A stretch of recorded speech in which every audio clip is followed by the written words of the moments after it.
Chaleureuse salutation aux bien-aimés de l'Église de Dieu vivant, Jésus-Christ Tabernacle, de Pointe-Noire et de Brazzaville, et aux saints du monde entier. Je vous transmets mes salutations cordiales dans le précieux nom du Seigneur Jésus-Christ, notre Sauveur et notre Dieu. Je voulais donner mes réflexions par rapport à la grande pandémie qui a pris le monde d'assaut.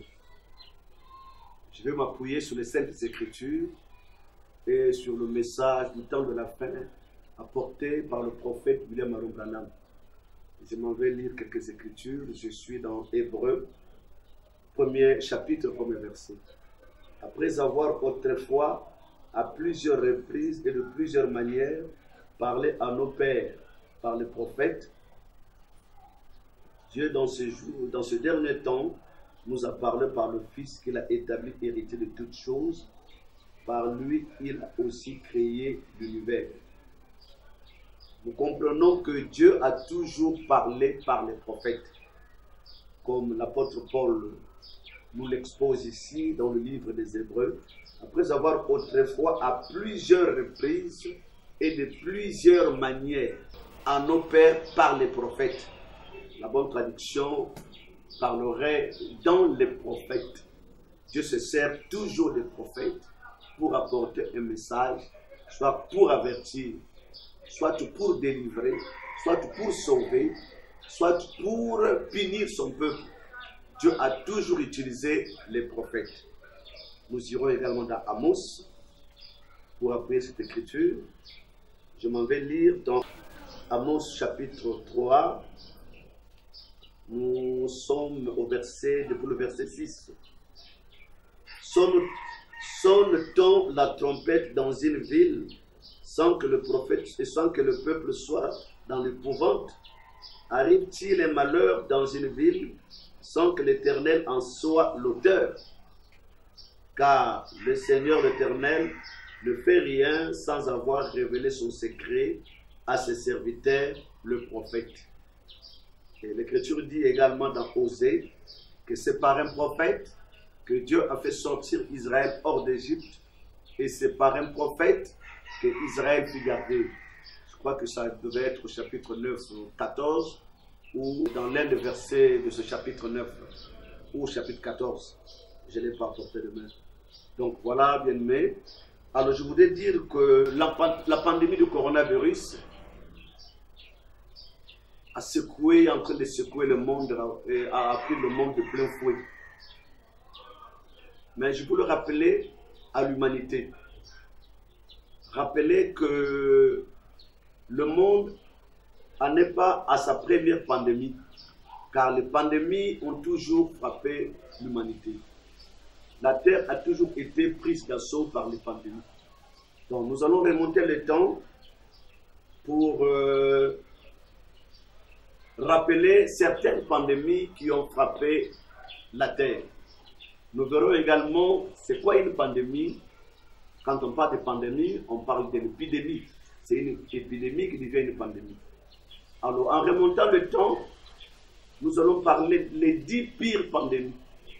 Les 10 pires pandémies qui ont frappé la terre. Nous avons la première pandémie.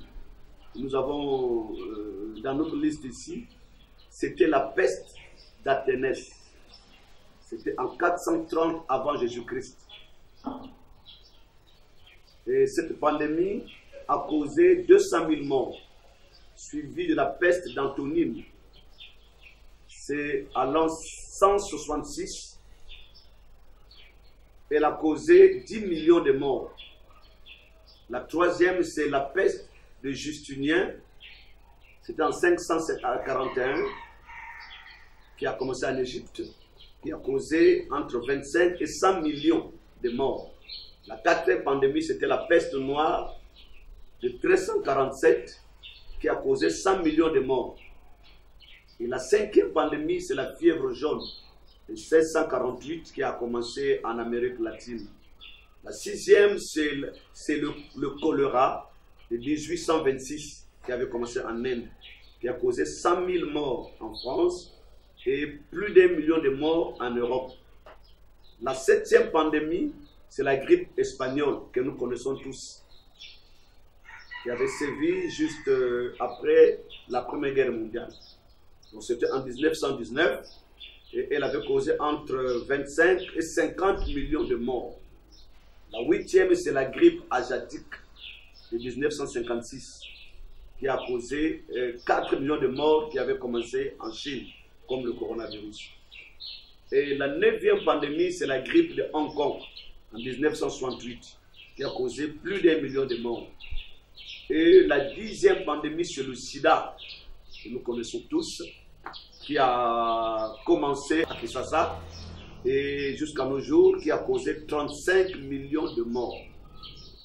Alors, comme je l'ai dit, avant que ça devienne une pandémie, c'est-à-dire une maladie, un fléau, avant que ça devienne une pandémie, c'est d'abord une épidémie. Alors, nous lisons le dictionnaire et nous donnons la signification de l'épidémie. Une épidémie est une extension simultanée d'une maladie transmissible à un grand nombre d'individus dans une zone géographique déterminée. Je disais, c'est une extension simultanée d'une maladie transmissible à un grand nombre d'individus dans une zone géographique déterminée. Tandis que une pandémie, c'est une épidémie qui atteint un nombre très important de personnes dans une zone géographique très large. L'épidémie, c'est une zone géographique déterminée ou limitée, mais la pandémie, c'est une zone géographique très large. Ainsi, en me basant sur les Saintes Écritures, ce que le monde appelle pandémie. Comme je dis que le monde a connu de pires pandémies depuis plus de temps. Le monde a toujours été victime, la Terre, victime de pandémies. Mais c'est quoi une pandémie? Vous savez, lorsqu'on est malade, lorsque vous allez voir le médecin, si le médecin vous donne une aspirine, il voudra seulement se débarrasser de vous.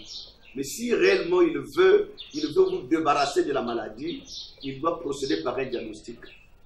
Donc, nous allons vous demander à faire certains examens. Le diagnostic, un diagnostic parfait lui permettra alors de déceler, de dénicher la maladie et de donner un traitement pour éradiquer cette maladie. Donc voilà, ici, la pandémie, selon les experts, selon les scientifiques, ils vont donner des explications certainement. Ils vont faire des analyses autour de cette grande pandémie qui a secoué le monde entier. Parlons de ce monde moderne avec la mondialisation. Et la mondialisation a favorisé que cette épidémie puisse se répandre facilement au travers du monde entier. Donc, il n'y a aucun pays qui est parmi. Alors, si les hommes de science, en réfléchissant, certainement qu'ils sont en train de le faire, pour trouver un traitement, pour trouver une solution. Mais en consultant les Saintes Écritures, nous savons, en lisant la Bible, que les pandémies ont toujours frappé la terre, ont toujours frappé les pays, ont toujours frappé les nations. Mais dans la Bible, ça ne portait pas le nom de pandémie ou d'épidémie. Dans la Bible, c'était des fléaux, c'était des jugements, c'était des calamités, c'était des plaies contre toute nation qui se rébellait de Dieu, contre toute nation qui se détournait de Dieu, contre toute nation qui s'éloignait de Dieu. En tant que chrétiens, nous savons que nous, au Congo, nous en Afrique, l'évangile que nous prêchons, cet évangile, nous l'avons reçu des Occidentaux. Cet évangile est parti des États-Unis d'Amérique. Mais avant qu'il n'arrive aux USA, cet évangile est parti de l'Europe. Mais avant que l'évangile n'atterrisse en Europe, cet évangile est parti d'Israël, de l'Orient. L'évangile a traversé la Méditerranée. L'évangile est entré en France. De la France, l'évangile est entré en Allemagne. L'Allemagne, l'évangile est entré en Angleterre. Et l'évangile a traversé l'Atlantique pour atterrir aux USA. Mais en remontant le temps, Parlons de la France. En France, la France a connu de grands réveils. C'est un pays qui a été porté du réveil, autant d'Irénée, autant de Martin. C'est un pays qui a enflammé de foules, des milliers d'âmes. L'Allemagne avec Luther et avec les autres. C'est des pays qui ont connu le grand réveil. L'Angleterre avec Wesley et les autres. L'Europe fut enflammée autrefois. L'Europe était le foyer de réveil, était l'épicentre de réveil. Aujourd'hui, malheureusement, c'est appelé l'épicentre du coronavirus. L'Europe a été l'épicentre du réveil. Le réveil est parti de l'Europe pour enflammer les USA. Le réveil est parti de l'Europe pour enflammer beaucoup de pays du monde. Mais aujourd'hui, les Européens ont abandonné Dieu. Mais ceci est une conséquence du péché. Le coronavirus est une sanction divine, est un jugement de Dieu contre les nations qui sont détournées de Dieu. Comment pouvez-vous concevoir ce que la Bible appelle des vices contre nature? L'Écriture dit dans Romains, la colère de Dieu se révèle du ciel contre toute injustice des hommes qui détiennent la vérité captive. Ils ont changé l'usage naturel de la femme en commettant des choses contre nature, homme et homme. L'Écriture en parle depuis les temps anciens. Et ça fait déclencher la colère divine. Nous parlons de quoi? De l'homosexualité. Nous parlons de lesbiennes. Nous parlons de la zoophilie, les gens qui se marient avec des animaux. C'est criard. Nous parlons de la pédophilie. Et comment voudrez-vous que le ciel se taise? Comment voudrez-vous que le Dieu qui est 3 fois saint, qui a donné l'évangile, les pays qui ont été autrefois enflammés, qui ont connu de grands hommes de Dieu, qui ont secoué le monde entier avec le réveil? Et si Luther se réveillait, qu'il sortait de sa tombe, qu'il voit ce que font les Allemands, qui ont accepté l'homosexualité, les lesbiennes, la zoophilie.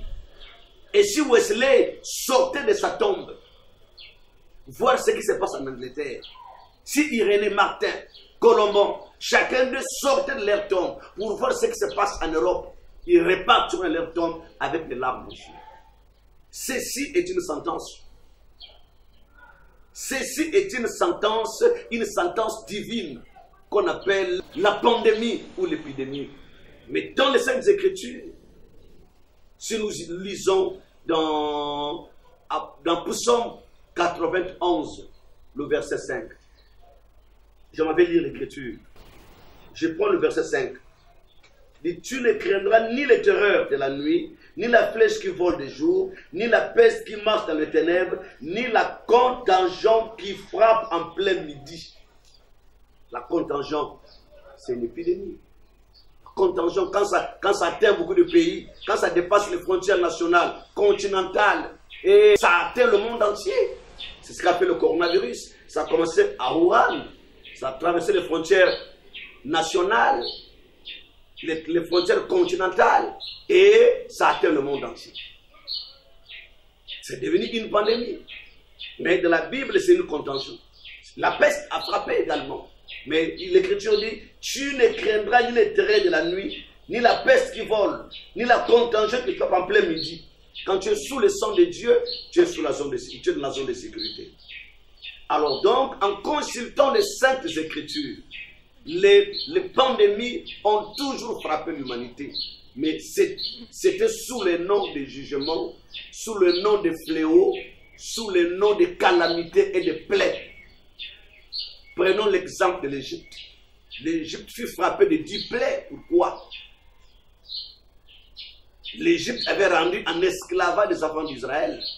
Et lorsqu'ils ont eu la vocation de Dieu d'aller au désert, de sortir, Pharaon s'est endurci. Dieu a frappé Pharaon de 10 plaies. C'est une sentence divine. Prenons l'exemple de David dans le livre de Samuel.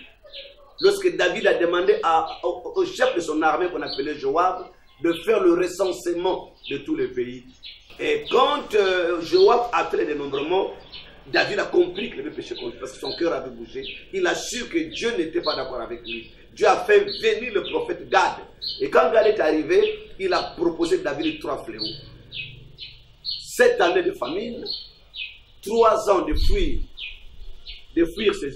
3 ans de fuite devant ses ennemis et 3 jours de peste. David a choisi la peste. Il a dit, je préfère tomber entre les mains de Dieu parce que ses compassions sont grandes. Et l'ange a commencé à frapper. 70 000 personnes étaient déjà mortes. Quand David a levé les yeux, il a vu la main de l'ange qui voulait frapper Jérusalem, la grande ville. Et lorsque Dieu a regardé la main de l'ange, Dieu s'est repenti parce que Dieu n'a pas supporté qu'on frappe Jérusalem. Et David, il a construit un autel, il a sacrifié des animaux, il a fait couler le sang afin de faire apaiser la colère de Dieu. Vous voyez, la repentance apaise la colère de Dieu. La repentance sous le sang versé apaise la colère de Dieu. Est-ce que nous aurons encore à faire des sacrifices des animaux? Non. Nous avons un seul sacrifice. L'Écriture dit, par une seule offrande, il a mené à la perfection pour toujours ceux qui sont sanctifiés. Ainsi, nous avons beaucoup d'exemples. Nous irons également dans le livre de Jérémie. Lorsque le prophète Jérémie avait prophétisé sur Israël qu'ils iront en captivité pendant 70 ans. Et le prophète Anania, il a contredit la grande prophétie ou la grande révélation du prophète Jérémie. Mais Jérémie, se référant aux Saintes Écritures, l'a dit. Il dit, tous les prophètes, depuis les temps anciens, qui ont prophétisé avant toi et moi, contre de puissants pays et de grands royaumes, ils ont prophétisé sur le malheur, sur les malheurs, sur la peste et sur la famine et sur les guerres, je vous l'ai dit. Il dit, c'est par l'accomplissement de ce qu'il disait qu'ils furent reconnus comme prophètes. Donc nous comprenons que Dieu a toujours frappé. Au temps de Élie le Tishibite, Israël s'est détourné de Dieu. Pendant le règne d'Akab, Dieu a frappé le pays pendant 3 ans et demi de sécheresse. Dieu peut frapper de famine, Dieu peut frapper de maladies, Dieu peut frapper de... Il peut faire descendre le feu, comme au temps de Sodome et de Gomorrhe. Qu'est-ce qui fait que Dieu frappe ces grandes villes? C'est le péché. Et lorsque vous lisez l'histoire, vous verrez que les sodomites, là-bas, c'était l'homosexualité. C'était le péché en plein. Les choses que nous vivons aujourd'hui, ça a commencé depuis là-bas, depuis les temps anciens. Et c'est le péché qui a fait que le feu descend du ciel pour consumer ces grandes villes. Donc, peuple de Dieu, au travers du monde entier,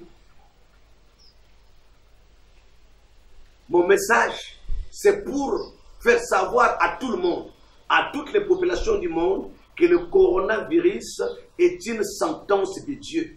Il est temps que l'homme revienne vers Dieu. Je disais que les experts pourront tout faire pour nous donner des explications. Ça ne portera pas la solution. Je prends l'exemple de Trump, le président des États-Unis d'Amérique. Il est conscient que l'Amérique, c'est la superpuissance mondiale. C'est vrai. En armement, économiquement, c'est vrai. Mais il s'est dit que nous sommes le seul pays qui s'est mieux préparé pour affronter le corona. Ça ne fera pas assez de dégâts aux États-Unis d'Amérique. Mais aujourd'hui, l'Amérique détient le record du nombre de contaminés. Donc c'est pour prouver que le corona n'a pas de frontières. Il n'y a aucun système de défense pour bloquer le corona. Il ne connaît pas que vous soyez blanc, que vous soyez jaune, que vous soyez rouge, que vous soyez noir. Non. Il n'y a aucun système antimissile de défendre le coronavirus. Il n'y a aucune arme. Mais la solution, c'est de venir vers Dieu. Et si le monde ne se répand pas, comme a dit le prophète Branham, si le monde ne se répand pas, le monde mourra. Il y a encore de grandes calamités qui suivront celles-ci. Il est temps que les populations, les gouvernements, les monarques, les rois, ceux qui ont amené les destinées des peuples, il est grand temps de revenir vers le Seigneur, de revenir vers Dieu. Ceci ne sont que le début de calamités. Ce sont que le commencement. Le monde connaîtra de pires calamités. Nous avons des tornades, nous avons des tremblements de terre qui provoquent des tsunamis au travers du monde entier. L'homme n'arrive pas à maîtriser. L'homme connaît, l'homme arrive à la lune. L'homme a conçu des appareils qui l'amènent partout. Mais personne a le système, a mis sur pied un système pour empêcher aux tornades de frapper. Pour empêcher le tremblement de terre de frapper. C'est pour dire que l'homme est limité. Il est temps que l'homme revienne vers le Seigneur. Alors, je m'en vais vous lire les prophéties de William Aaron Branham. Il en a parlé. Le prophète que Dieu nous a envoyé en ce temps de soir. Il en a parlé. Il a parlé sur les fléaux qui devaient s'abattre sur la terre. Je vais lire quelques-unes de ces prophéties. Il a donné une prédication en 65, le 6 décembre 65, intitulée « Les événements modernes rendus clairs par la prophétie ». Je reprends, « Les événements modernes rendus clairs par la prophétie ». Donc c'est la prophétie qui nous aide à comprendre les événements actuels. La prophétie éclaire les événements actuels. Le coronavirus également, c'est un événement. C'est une actualité. Mais en lisant le prophète de Dieu, nous comprenons que Dieu avait déjà parlé. Parce que quand un prophète entre sur scène, si vous le recevez, c'est la grâce de Dieu. Si vous le rejetez, c'est le jugement après vous. Quand le prophète est sur scène, c'est Dieu, c'est la grâce de Dieu pour ceux qui l'acceptent. Et pour ceux qui le rejettent, c'est le jugement. Voilà l'humanité. Voilà l'humanité. Je vais lire le prophète dans Dieu confirmant sa parole. Prêché en 64. C'est le 16/8 mois 64. Au paragraphe 81. Suivant. Il dit, mais souvenez-vous, il tient aussi bien toutes ses promesses de bénédiction que celles de malédiction. Parce qu'ils en mangèrent ce jour-là, ils moururent. Et il vous le prouve, comme quoi on meurt effectivement le jour où on mange cela. Il tient aussi chaque parole qu'il a dite au sujet de ses bénédictions. Dieu tient chaque parole, chaque promesse. Oh, j'aime cela. Vous devez choisir ce que vous voulez. Ces bénédictions en croyant ou bien ces malédictions en pervertissant cela. Donc voilà, bien-aimés, en nous référant dans Deutéronome 28, c'est Dieu qui parlait à Israël. Il a donné les promesses de malédiction et les promesses de bénédiction. Le prophète Branham se réfère sur les Écritures ici. Donc Dieu tient chacune de ses promesses. Dans les promesses de Dieu, il n'y a pas seulement les bénédictions, il y a aussi les malédictions. Je prends le 7e saut, prêché le 24 juin 63, au paragraphe 202. Dieu n'oublie pas, il n'oublie pas ses malédictions, il n'oublie pas ses bénédictions non plus. Mais chaque promesse qu'il a faite, il s'en tient à cela. Donc Dieu n'oublie aucune de ses promesses. Les promesses de bénédiction et les promesses de malédiction. Alors, tout dépend de ce que vous voulez. Si vous voulez ces bénédictions, acceptez sa parole. Si vous voulez les malédictions, rejetez sa parole. Voilà. Le monde a rejeté la parole. Moi, j'ai fait l'Occident. J'ai fait la France. Je suis résident français. À tout le monde, je suis en France. Et je vous révèle une chose. Vous irez dans les grandes villes de la France. Vous verrez les gens chanter n'importe quel chant, les chansons du monde, chanter sur tout sauf rien. Mais si quelqu'un se tient dans un coin, prêcher la parole en plein air, on va l'arrêter. Là, vous dérangez l'ordre public. Mais quelqu'un qui chante, ils disent que la musique adoucit les mœurs. Donc la chanson est autorisée, comme vous voulez, mais pas prêcher l'évangile. Pas prêcher l'évangile. Autrefois, l'Europe, les gens ont prêché librement. Dans tous les 4 coins. Les gens prêchaient l'évangile, mais de nos jours, tu ne peux plus le faire. Dieu, on l'a mis dehors. Dieu a été mis au rencard. Dieu a été rejeté. À l'arrière-plan. Voilà, aujourd'hui. La science n'arrive plus. La médecine n'arrive plus. Mais si les habitants du monde Si les populations pouvaient s'humilier, revenir vers Dieu, il mettra fin à cette sentence. Le frère Branham dit, j'ai l'écriture. Il y avait l'épidémie de la polio qui a frappé l'une des villes des États-Unis d'Amérique. On l'appelait afin qu'il prie. Il dit qu'il prie afin d'arrêter cette épidémie. Et pas même des vaccins. Quand les gens avaient découvert le vaccin, Branham dit, il dit, si nous pouvons prier, Dieu peut encore nous révéler davantage. Et Dieu peut, si les gens peuvent se mettre à genoux par terre, Dieu peut arrêter le fléau. Si les gens se mettaient à genoux prier. Alors, lisons quelques-unes de prophéties. Acceptez la voie à laquelle Dieu a pourvu au temps de la fin. Prêché le 15 janvier 63. Je suis au paragraphe 214. Dieu avait pourvu à une voie, oui. Et c'était quoi? Le sang.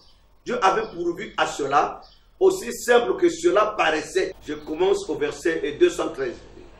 Oh, bien. Certains parmi eux ont dit, eh bien, alors si ces fléaux tombent, nous irons bien à l'hôpital. C'est comme ça se passe aujourd'hui. Même les médecins, beaucoup de médecins meurent, ils sont atteints. Si ces fléaux tombent, nous irons à l'hôpital. Si les fléaux tombent, savez-vous ce que nous ferons? Nous irons chercher Dr. Jones. Il saura comment s'en occuper. Cela n'avait pas marché. Mais ils étaient intelligents, comme de nos jours. Eh bien, si les fléaux tombent, nous descendrons carrément sous terre, dans une cave. Nous fermerons la porte. Cela ne marchera pas du tout. Nous resterons dans la maison, nous mettrons un masque sur le visage. C'est ce qu'on nous vend aujourd'hui. Et nous y mettrons un désinfectant. Cela n'avait servi à rien. Le masque se comporte aujourd'hui. Combien de médecins sont morts en France en portant avec le masque, avec le désinfectant, mais ils ont été atteints et ils sont morts. Ils ont été contaminés, ils sont morts. En Italie, en Espagne, en Chine, au travers du monde entier. C'est triste, les amis. Ça ne réjouit personne. Mais il faut quand même des gens assez courageux de dénoncer, d'avertir, d'attirer la sonnette de l'alarme, de demander aux populations du monde de revenir vers Dieu, que c'est une sentence divine, c'est un fléau. Il faut que les gens se lèvent et lèvent la voix au nom du Seigneur, afin de ramener les populations du monde vers Dieu. Il y a des sentences qui arrivent plus que ça. Mais lorsque la terre sera détruite, l'époux s'en ira. Le vaisseau, nous avons notre vaisseau qui vient nous chercher et nous envoierons dans les airs pour l'éternité. Nous irons dans les airs. Voilà, ça c'est encore une autre écriture. La voie à laquelle Dieu a pourvu pour la guérison. Ça c'est prêché le 19 juillet 54. Écoutez le prophète de Dieu. Laissez-moi déclarer quelque chose ici rapidement. Alors que notre temps s'écoule, écoutez, savez-vous que la Bible prédit que dans le dernier jour, il y aura une guerre bactériologique, que ces maladies apparaîtront sur les hommes et tomberont sur ceux qui n'ont pas le baptême du Saint-Esprit. Mais c'est l'ange ou à celui qui était chargé de ces fléaux qu'a été donné l'ordre de ne pas toucher ceux qui portaient la marque. Eh bien, quelle sorte d'enseignants devrons-nous être? Oui, ça c'est le prophète qui prédit que dans les derniers jours, c'est clair ici, dans les derniers jours, vous l'avez lu ici, c'est clair ici plutôt, il y aura une guerre bactériologique. J'aimerais marquer une pause ici. Certains ont dit que ce fléau a été créé dans les laboratoires. Mais qu'il soit créé ou pas, ça fait des victimes. Qu'il soit créé ou pas, que ce soit naturel ou créé, ça fait des victimes. Le prophète prédit cela ici. Il y aura une guerre bactériologique, une guerre. Des maladies se répandront sur les gens. Nous vivons ça aujourd'hui. Vous savez, Dieu, il est le maître des esprits. Dieu, lorsqu'il voulait frapper Israël, il a pris Nabuchodonosor, qui était le roi de Chaldée à Babylone. Dieu l'a utilisé, un païen, mais Dieu l'appelait mon serviteur. Donc Dieu peut permettre à un homme de science de fabriquer un virus, et de le lâcher, et qu'il se répande dans le monde entier pour détruire les gens, juste pour interpeller l'homme de revenir vers lui.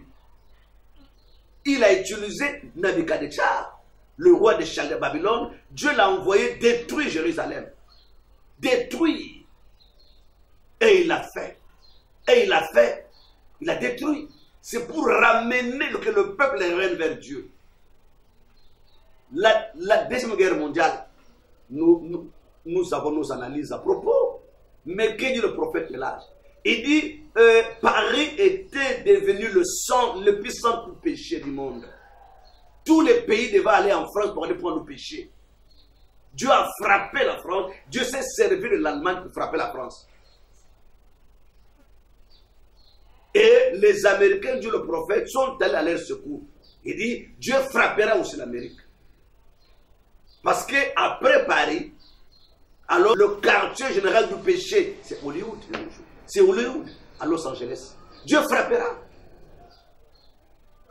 Dans la prédication du prophète de l'âge, l'écriture sur la muraille des 58,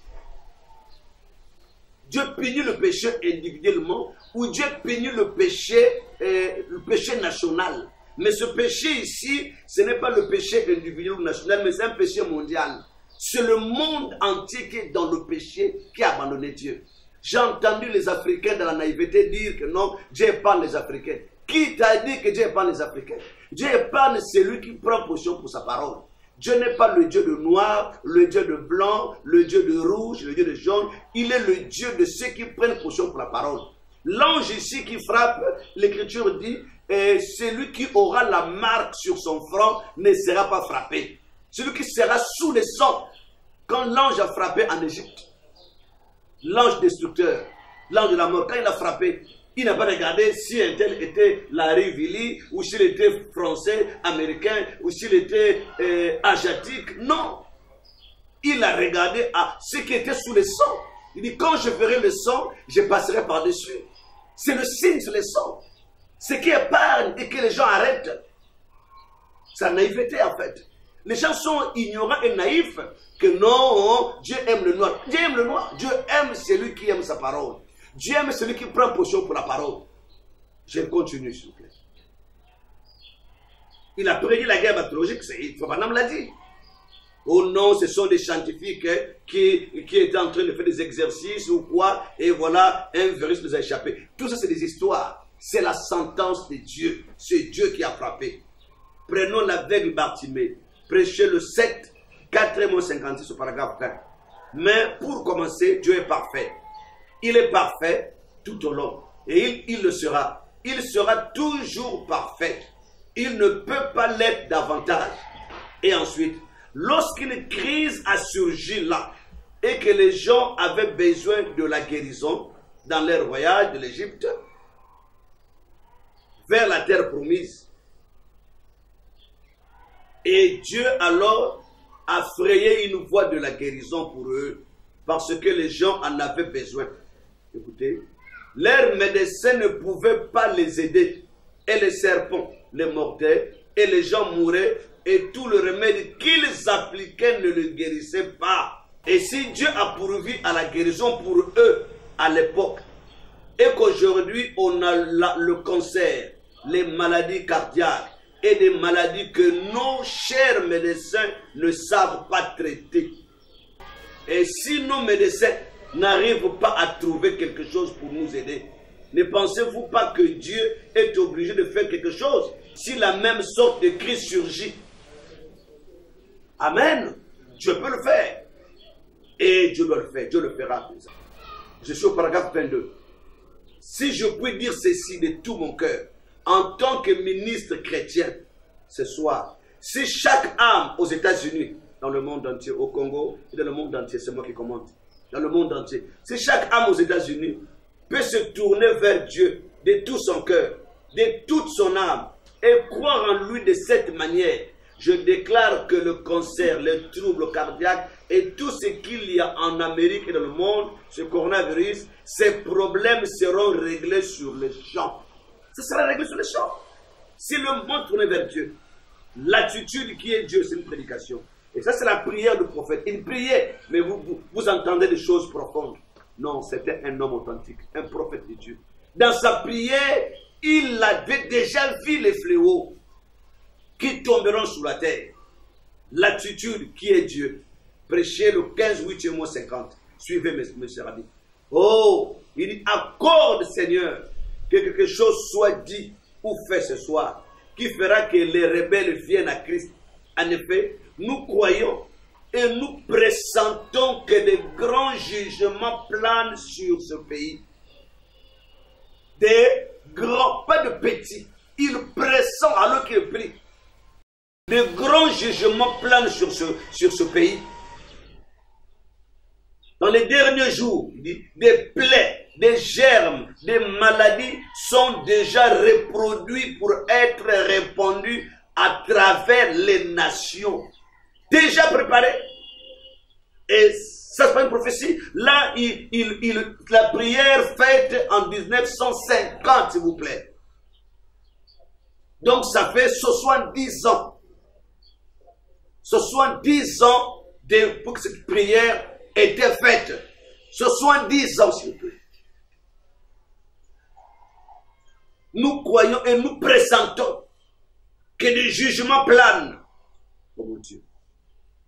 Des plaies, des germes, des maladies sont déjà reproduits pour être répandus à travers les nations. Pas un pays, mais les nations. Le corona a pris d'assaut l'humanité.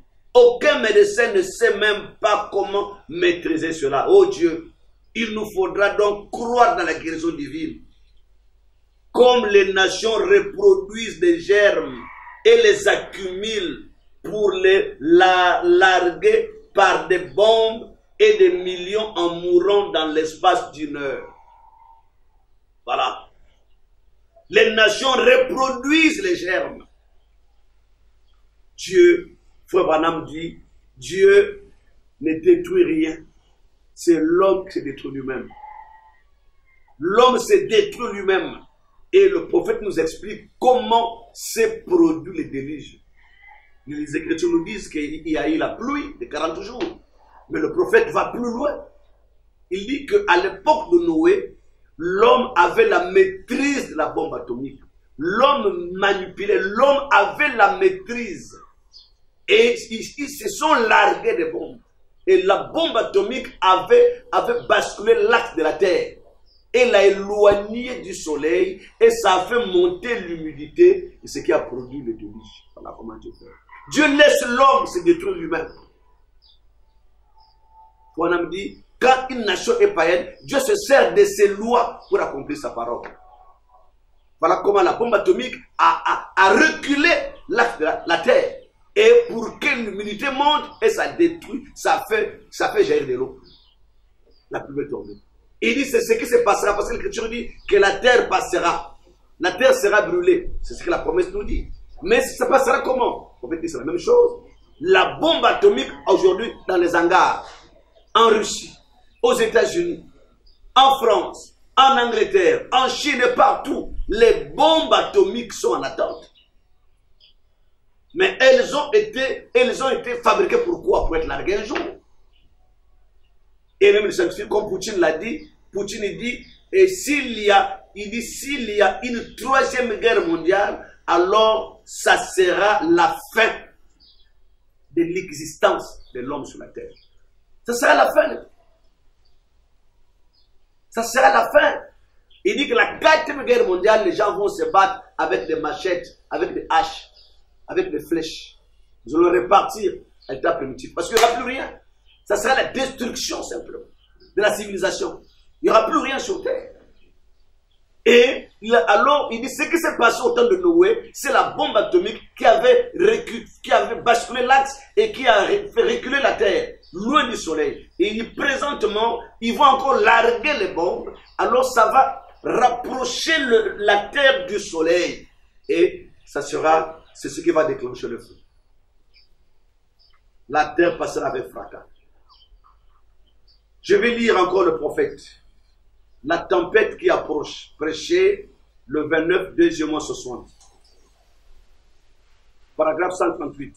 La Bible m'apprend que les jugements de Dieu approchent, que la maladie, le trouble, le désastre frapperont les nations et que chaque nation va se disloquer. J'ai lu dans la Bible. Paragraphe 134.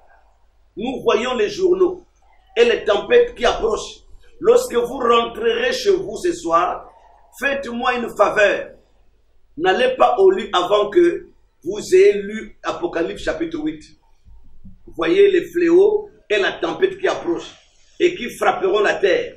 Les tonnerres, les éclairs ébranleront le ciel. Les malheurs frapperont la nation. Les hommes pourriront dans leur chair. Les maladies les frapperont dont le médecin ne savent rien.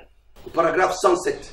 La Bible me dit qu'il viendra un temps pour ceux-là qui ne sont pas dans cette lumière, elle est sous le sang du Fils, où les oiseaux du ciel mangeront leur chair. Des maladies sont en route que le médecin ne sauront jamais arrêter. Ce sont des fléaux de Dieu. Ce sont des fléaux de Dieu, des fléaux. Le sida, le cancer, beaucoup de maladies pour lesquelles les gens sont en train de mourir, ça et là, au travers du monde entier. Il n'y a pas de solution. C'est des fléaux de Dieu. Ce sont des sentences divines. Donc, voilà, bien aimé. Il y a un seul remède. Le remède, c'est le retour vers Dieu. Mais il y a une seule zone. Je vous prends l'exemple. En Israël, il y a ce qu'on appelait les villes de refuge. Il y en avait 6. Je vais citer quelques noms et les noms de ces 6 villes de refuge. Je suis dans Josué chapitre 20, le verset 7.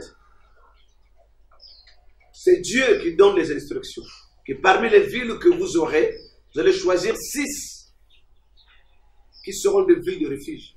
Que tout celui qui aura tué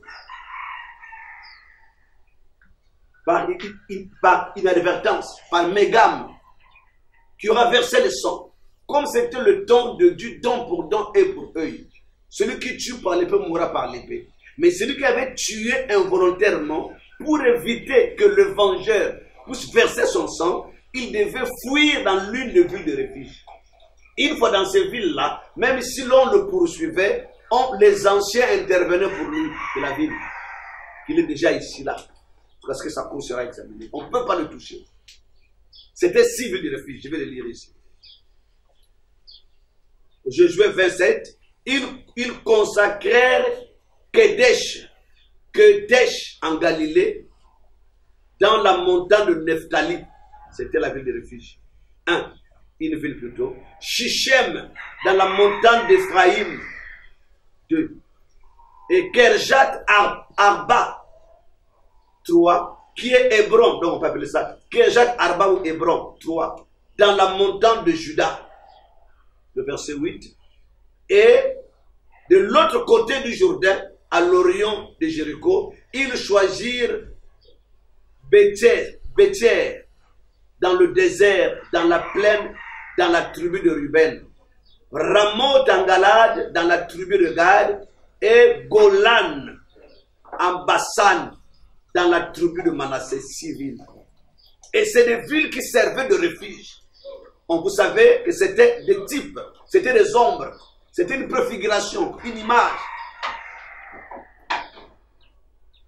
Mais ces villes de nos jours n'existent plus. Allah en Israël, vous verrez plus ces 6 villes où les gens qui ont commis, beaucoup font la prison aujourd'hui parce qu'ils ont commis, mais pas volontairement, mais ils font la prison. Mais en Israël, Dieu dans sa bonté, un meurtre involontaire, un acte involontaire, les gens devraient se réfugier dans les villes de refuge. Mais aujourd'hui, il n'y en a pas. Paris, Los Angeles, New York, Tokyo, Londres, aucune ville de refuge. Le corona vous atteint là.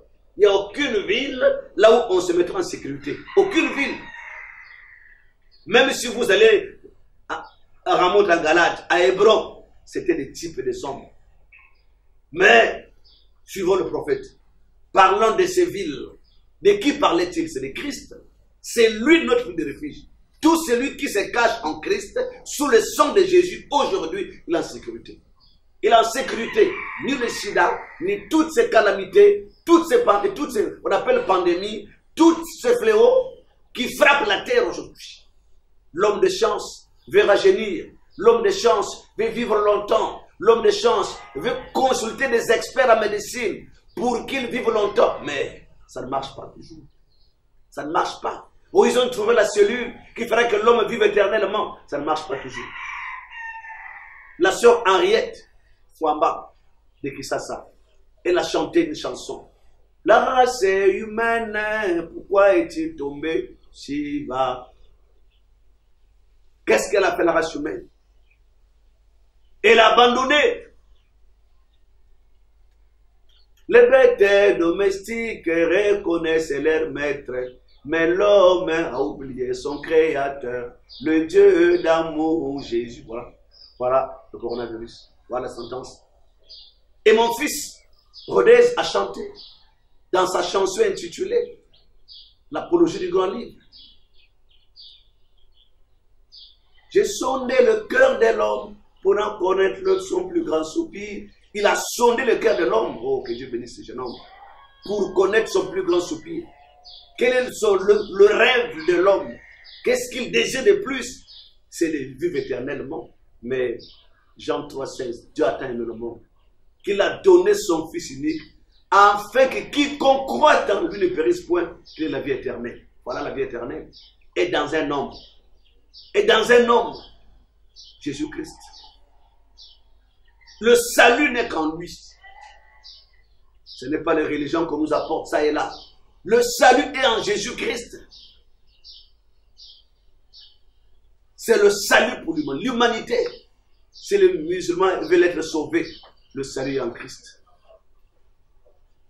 Si ceux de Bouddha veulent être sauvés, le salut est en Christ. Toutes les religions du monde, le salut est en Jésus-Christ. Alors, la ville de refuge. J'ai lu le prophète dans la communion prêchée en 62. Le 4-2 Jean 62. Il dit, ça c'est lui dans la prière toujours.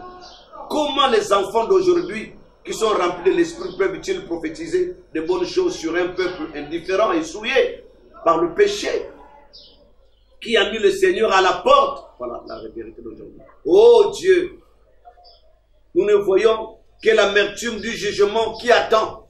Oh mon Dieu. C'est ça.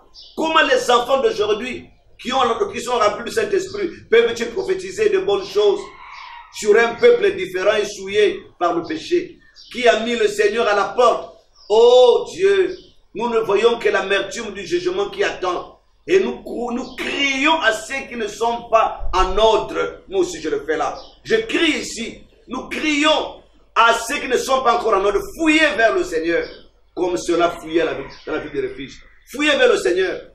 Car il était un rocher dans une terre altérée. Il était un abri au temps de la tempête. Et le nom de l'Éternel est une tour forte. Et le juste s'y réfugie et se trouve en sécurité. Suivant.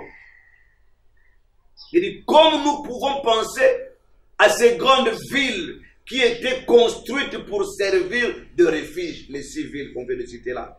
Et quand un homme était poursuivi et qu'il entrait dans cette tour, cette ville, il était en sécurité. Rien ne pouvait le toucher. Oh Dieu, laisse-nous courir et nous hâter vers le Seigneur, car il est notre refuge et notre force, un secours qui ne manque jamais dans la détresse. Voilà la ville de refuge. C'est vers ce ville, nous crions, disant aux populations du monde, au gouvernement du monde, aux dirigeants du monde. Mais ce n'est pas un hasard que je ne sais pas c'est quand, c'est passé en quelle année, lorsque le président prêtait serment, le président congolais, il dit, je remets le Congo entre les mains du Seigneur. J'avais aimé ça. Moi, je pense que c'est ça la démarche. Se ramener les peuples, ramener les populations du monde, que le gouvernement du monde prenne conscience, revienne vers le Seigneur, revienne vers lui. On peut consacrer des centaines de milliards, ou des 1000 milliards, 500 milliards de dollars, ou d'euros. Mais la solution, c'est que les gens viennent vers Dieu. Parce que les pandémies vont frapper. Le prophète a vu. Il a vu le jugement. Il a vu les sentences de fléaux tomber. Comment est-ce qu'on peut légaliser l'homosexualité? Comment est-ce qu'un homme peut se marier avec un animal?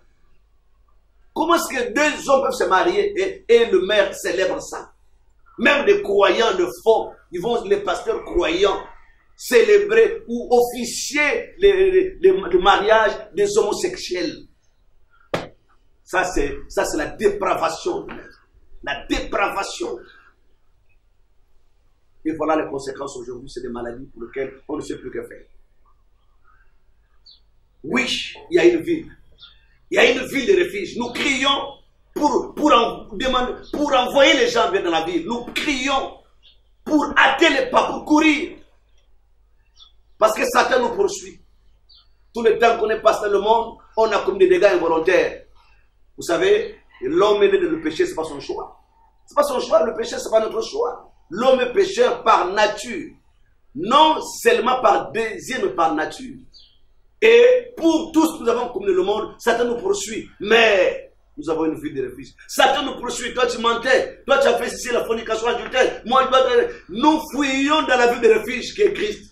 Une fois dans cette vie, nous sommes en sécurité. Donc, je suis en train de tirer la sonnette de l'alarme. Je me sers de la trompette de l'évangile pour demander aux populations du monde de revenir. Allez dans la ville de refuge. Le corona frappe. Là-bas en Égypte, tout ce qui était à Goshen est en sécurité. Le prophète a prêché le signe en 63 et en 64.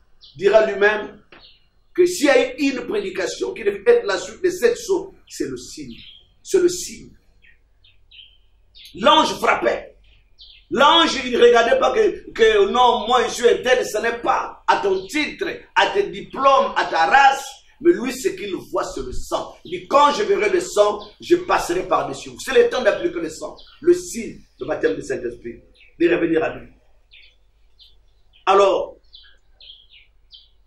je vais parler du remède, parce que quand le diagnostic est fait, et la cause a été connue. C'est quoi? C'est le péché. Il faut un remède. Le remède, c'est Christ. Le remède, c'est la parole de Dieu. Il n'y a aucune maladie qui puisse résister devant la parole. Non. Je vais fortifier les enfants de Dieu à travers le monde. Frère Branham dit, dans les esprits séducteurs, prêché le 24 septembre 55, il dit que toute maladie est une maladie de la 4e dimension. Au paragraphe 40, toute maladie est une maladie de la 4e dimension. Alors, la 4e dimension, c'est les esprits. Pour dire que c'est de la démonologie. Donc, le point de départ de chaque maladie, c'est un esprit d'abord. C'est un esprit qui entre dans le corps de l'homme et qui commence à créer des cellules. Et ça devient une maladie. Derrière chaque vie, il y a un esprit. Le cancer ne respire pas. Le cancer respire. Le cancer respire. Et si le cancer respire, c'est qu'il y a une vie. Mais derrière chaque vie, il y a un esprit. Donc pour commencer, le cancer, le point de départ du cancer, c'est d'abord un esprit qui s'introduit, qui forme des cellules et voilà devient une maladie. Mais nous savons une chose, dans la promesse. Je lis encore l'écriture. Posséder la porte de l'ennemi après le test. Après avoir surmonté le test. C'est prêché le 22, 3e mois 64, au paragraphe 112. Et maintenant, nous sommes plus que vainqueurs. Nous y entrons carrément en tant qu'héritiers. En tant qu'héritiers. Plus que vainqueurs. Maintenant, nous avons affaire à un ennemi déjà vaincu. Ça, prenons ça. Maintenant, nous avons affaire à un ennemi déjà vaincu. La maladie a été vaincue, la mort a été vaincue, le séjour des morts a été vaincu. Tout a été vaincu. Oui, nous avons affaire à un adversaire déjà vaincu. Nous avons affaire à un ennemi déjà vaincu. Et à la fin, il dit, nous combattons un ennemi déjà vaincu. Prenons encore une chose importante ici. La plus grande bataille jamais livrée. C'est fortifier la foi des enfants de Dieu. Les gens sont épouvantés. Oui, c'est Satan. Il veut flanquer la trouille, il a peur. Nous savons en qui nous avons cru. La plus grande bataille jamais livrée, du 11, 3e, 62. Écoutez le prophète, au paragraphe 341. L'armée de Satan apporte des maladies. Ce qu'on appelle sont des maladies, c'est des esprits. C'est ce que Satan est. L'armée de Satan apporte des maladies. C'est ce que Satan est. Il est un destructeur. Satan, le royaume entier de Satan, c'est la maladie, la mort, le chagrin et les contrariétés. Les contrariétés et l'inquiétude, tout ça vient de Satan. Voilà son royaume. Le coronavirus, le sida, fièvre jaune, l'hépatite B, tout ça, c'est le royaume de Satan. C'est Satan qui répand ces maladies au travers du monde, afin d'assujettir l'homme. Mais écoutez ce que le prophète nous donne comme assurance. Il dit, mais le royaume de Dieu, il dit, c'est la vie, la foi, la joie, la paix de ce côté-ci, vous voyez.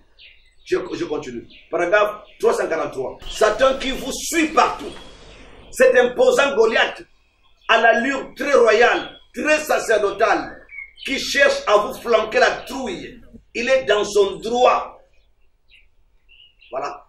C'est ce qu'il veut. Il nous poursuit pour nous flanquer la trouille. Et mes amis, dans Comment communier les 55, le prophète est clair. Il dit la plus grande malédiction du plein évangile. Dans le plein évangile, c'est la peur. La plus grande malédiction. Les gens disent qu'ils croient, oui, mais ils ont peur.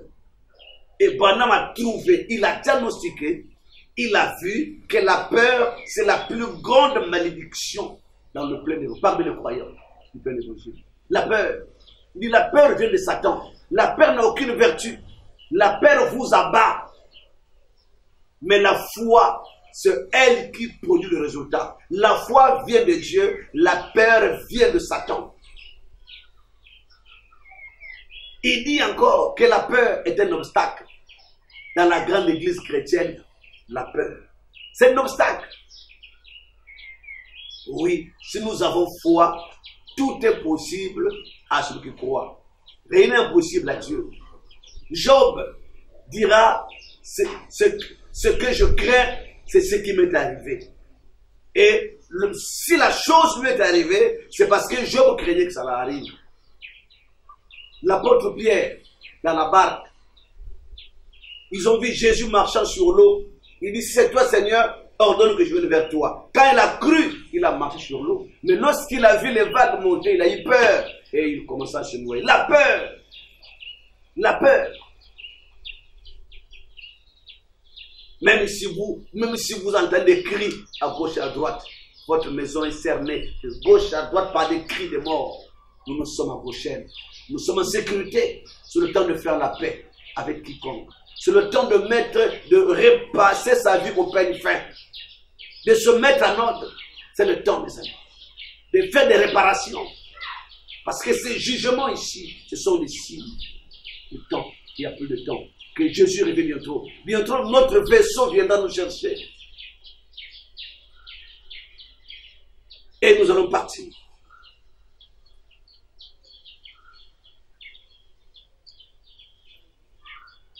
Comme l'Écriture le dit dans Psaume 91, comme je l'ai dit, tu ne craindras ni les terreurs de la nuit, ni la flèche qui vole le jour, ni la peste qui marche dans les ténèbres, ni la contagion qui frappe en plein midi.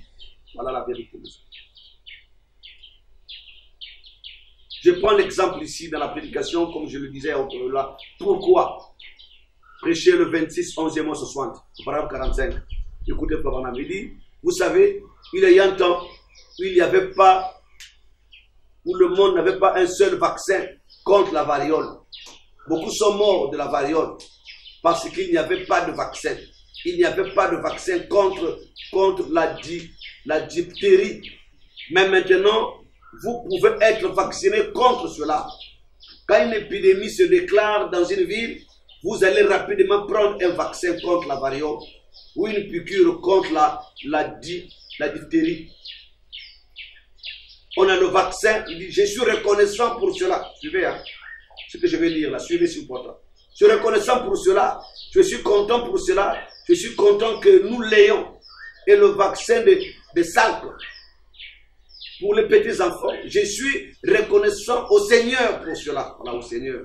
Il dit, prions qu'il nous en donne davantage. Prions pour qu'il nous en donne davantage. Donc Dieu peut donner le vaccin aussi. Je crois que si nous sommes chauds pour Dieu, il y aura des choses ici pour nous. Nous avons été tirés de la terre. Vous savez, si nous sommes vraiment chauds pour lui, si nous le prions et que nous abandonnions notre méchanceté et toutes ces choses seront trouvées.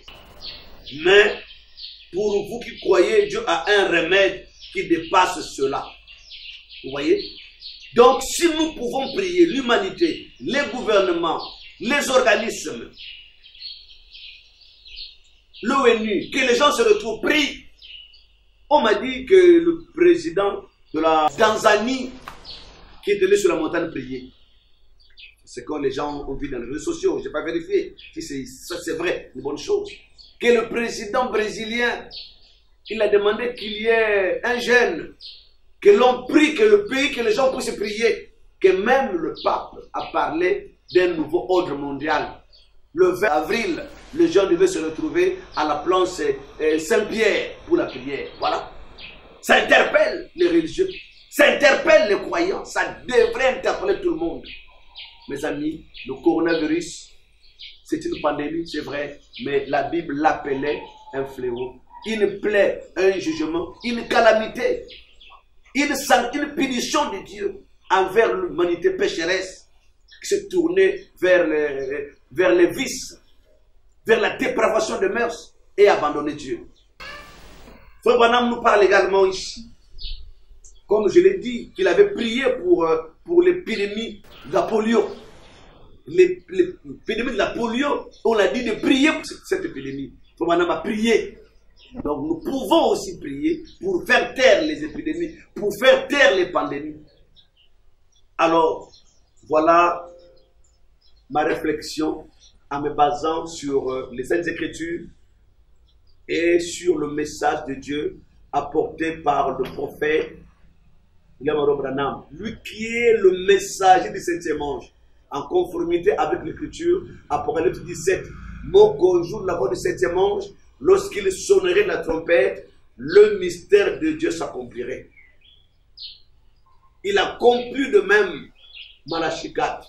Je vous enverrai Élie le prophète avant que le jour de l'Éternel arrive, ce jour grand et redoutable. Et il accomplit aussi l'écriture de Luc 17:30. Ce qui arriva du temps de Noé arrivera pareillement. Ce qui arriva du temps de l'autre arrivera pareillement au jour où le Fils de l'homme se fera connaître. Au jour de la manifestation, au jour de la révélation du Fils de l'homme, Luc 17:30. Et nous vivons l'accomplissement de Luc 17:30.